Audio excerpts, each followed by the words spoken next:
یہاں آپ دیکھیے سب سے پہلے ہے ہمارے پاس کیف. کیف کو باریک ادا کیا جائے گا. لام کے اوپر تشدید ہے. جس حرف کے اوپر بھی تشدید ہوتی ہے اس کو پہلے پچھلے حرف کے ساتھ ملایا جاتا ہے. کیف لام زبر کر. ٹھیک ہے. پھر زبر کے ساتھ الف حرف مدہ ہے. لام الف زبر لا. کلا.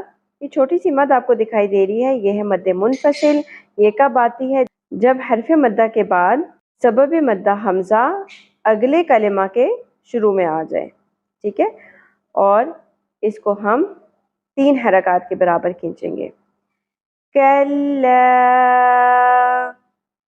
آگے آپ دیکھیے ان.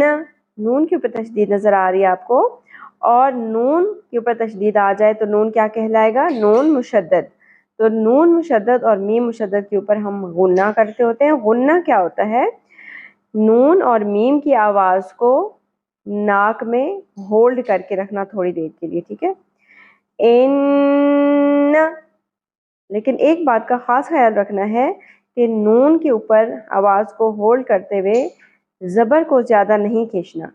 ٹھیک ہے. اکثر لوگ نون پہ غنہ کرتے ہوئے حرکات کو بھی کھینچ دیتے ہیں، جیسے ان. اگر ہم اس طرح سے پڑھیں گے تو وہ غلط ہو جائے گا، لحن جلی ہو جائے گا، حرام غلطی ہو جائے گی. ایسے نہیں کرنا. زبر زیر پیش کو مختصراً پڑھا جاتا ہے، شارٹ پڑھا جاتا ہے. ان.